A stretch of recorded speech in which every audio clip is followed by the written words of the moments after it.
Hi everyone. आज हम लोग पढ़ेंगे division of A vector by a scalar. अगर मान लो आपको कोई वेक्टर गिवन है, उसमें अगर आप किसी स्केलर से डिवाइड करोगे तो उसके रिजल्टेंट पे क्या फर्क पड़ेगा, आज हम देखने वाले हैं। तो चलिए स्टार्ट करते हैं।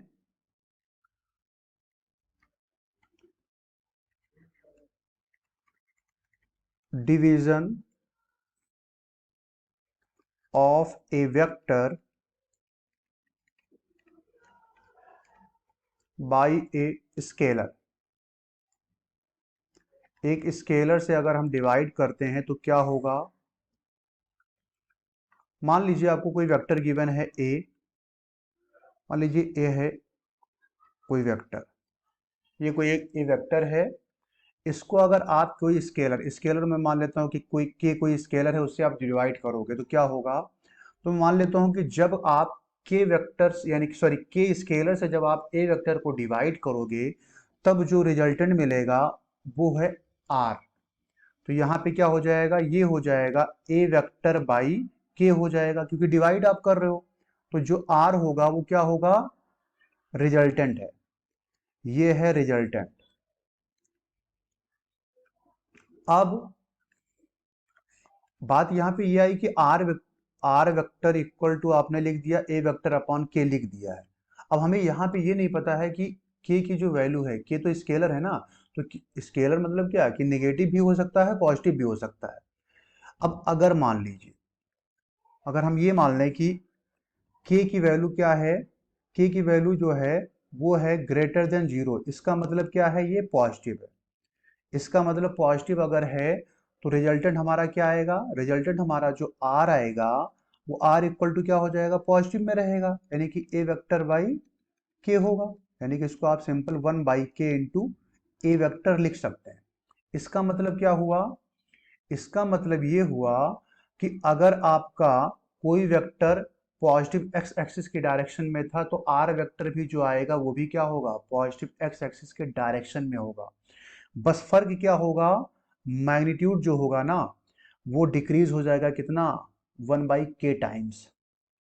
तो इसका मतलब direction of direction of A vector and R vector will be same,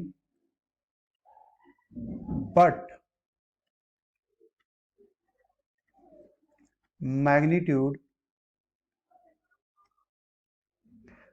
magnitude becomes 1/k times, 1/k times। Clear. तो मैग्नीट्यूड क्या हो जाएगा, 1/k टाइम्स डिक्रीज हो जाएगा। इसका मतलब क्या है कि अगर आपका मान लो एक वेक्टर ये था, ये ए वेक्टर हमने माना है, तो आर वेक्टर कुछ ऐसा हो जाएगा, ऐसा कुछ ये हो जाएगा आर वेक्टर, क्योंकि भाई डिक्रीज हो जाएगा ना, 1/k टाइम्स है। आई होप आपको समझ में आ गया होगा। अब ऐसे ही अगर के की वैल्यू क्या हो, अगर के की वैल्यू लेस देन जीरो हो, लेस देन जीरो का मतलब क्या हो जाएगा कि यानी कि के की वैल्यू जो रही होगी वो निगेटिव में रही होगी। अब अगर के की वैल्यू निगेटिव में है तो निगेटिव वैल्यू से अगर आप डिवाइड करोगे तो रिजल्टेंट हमारा क्या आएगा भाई, आर इक्वल टू यहाँ पे अब आ जाएगा माइनस ए वेक्टर अपॉन में हो जाएगा के, यानी इसको आप ऐसा भी लिख सकते हो 1/k times of A vector negative में।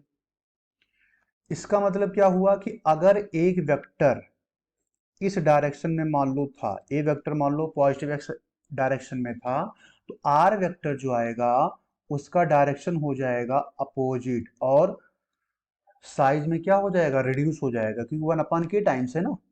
तो यानी ये हो जाएगा आर वेक्टर। वहां पे हमने क्या देखा था, दोनों का डायरेक्शन सेम था, लेकिन यहाँ पे क्या हो जाएगा, डायरेक्शन आपका अपोजिट हो जाएगा। मैग्नीट्यूड तो 1/k टाइम्स भी कम मतलब डिक्रीज हो गए होगा, लेकिन यहाँ पे डायरेक्शन भी चेंज हो जाएगा। तो इसमें हम लिख सकते हैं direction of A vector and R vector is opposite. Direction of A vector and R vector is opposite, and magnitude v comes 1/k times. Magnitude क्या हो जाएगा, 1/k टाइम्स हो जाएगा। अच्छा, इसका मतलब क्या हो कि दो वेक्टर जब सेम डायरेक्शन में रहे होंगे तो वहां पे एंगल कितना रहा होगा, जीरो। अब यहाँ पे एंगल क्या हो जाएगा, दोनों अगर हम आर और वेक्टर और ए वेक्टर के बीच के एंगल की बात करें तो इसका मतलब अब यहाँ पे इन दोनों वेक्टर के बीच में एंगल जो हो जाएगा वो हो जाएगा 180। अब यहाँ पे एंगल जो होगा वो हो जाएगा 180, और उसमें क्या रहा होगा, इसमें आपका जो एंगल रहा होगा वो रहा होगा 0 डिग्री, क्योंकि दोनों क्या थे, सेम डायरेक्शन में थे। आई होप आपको समझ में आ गया होगा। अब इसी पे बेस हम क्वेश्चन ले लेते हैं। सपोज दैट आपको दिया है कुछ ऐसा, if A vector equal to 2i cap plus 4j cap plus 6k cap, 6k cap and a is equal to 1/2, then find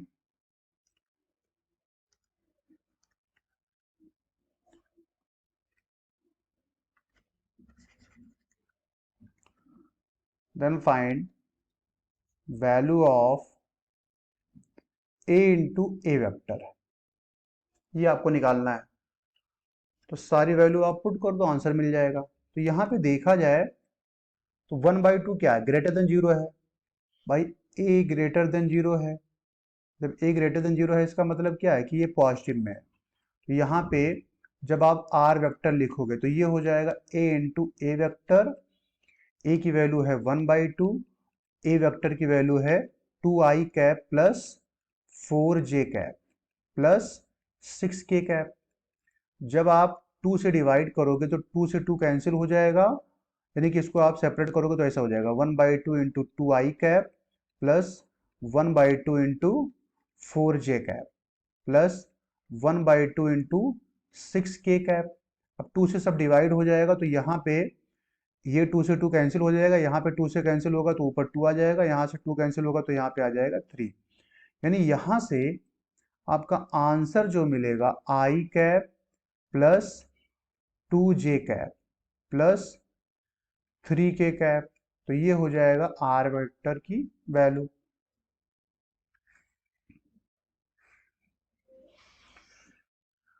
तो ये हो गया जब आपका ए की वैल्यू जो थी ग्रेटर देन जीरो थी। इसका मतलब क्या हुआ, इसका मतलब यहाँ पे ये हुआ ना कि अगर देखा जाए, अगर आपका ए वेक्टर का डायरेक्शन मैंने मान लो ये मान लिया है, अब इजेड एक्स डायरेक्शन में होगा ये कुछ पता नहीं है मुझे, बस मैंने मान लिया है कि ए वेक्टर का डायरेक्शन मान ले कि इधर है, तो उस केस में आर वेक्टर का भी क्या होगा, डायरेक्शन उसी डायरेक्शन में होगा। बस क्या हो जाएगा, मैग्नीट्यूड थोड़ा कम होगा as compare to A vector. इसका मतलब है यहाँ पे इनके बीच एंगल कितना रहा होगा, 0 डिग्री। आर और ए वेक्टर के बीच एंगल जो रहा होगा वो 0 डिग्री रहा होगा। ऐसे ही अगर मान लो क्वेश्चन ऐसा दिया हो, if v vector equal to 4i cap minus 6j cap plus 8k cap and a equal to दिया है मान लो 1/2 minus 1/2, then find value of a into B cap, sorry a into B vector, B cap कह रहा हूं। तो अब इसकी वैल्यू हमें निकालना है। तो यहाँ पे क्या हो जाएगा, मान लेता हूं कि a इंटू बी वेक्टर जो होगा वो r के बराबर होगा, तो ये हो जाएगा a इंटू बी वेक्टर।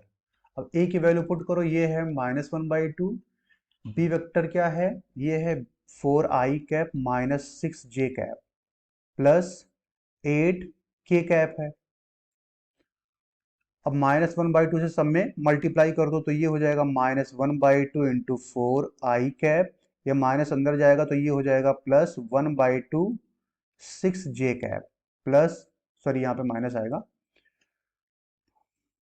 -1/2 से अंदर मल्टीप्लाई करो तो ये हो जाएगा -1/2 इंटू 8 के कैप हो जाएगा। तो यहाँ पे 2 से ये कैंसिल होगा 4, तो यहाँ पे 2 बचेगा, यहाँ पे 2 से कैंसिल होगा तो ये हो जाएगा 3, 2 से कैंसिल होगा तो ये हो जाएगा 4। अब यहाँ पे फाइनल आंसर आपको जो मिलेगा ये हो जाएगा -2i cap plus 3j cap minus 4k cap.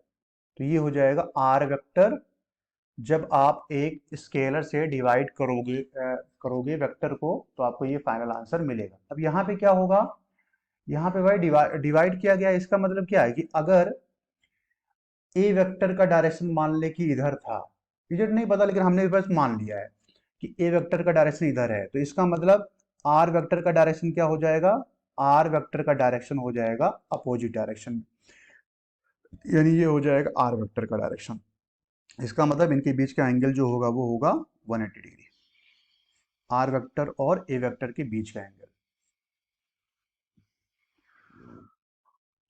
I hope आप लोगों को समझ में आ गया होगा। Thank you everyone.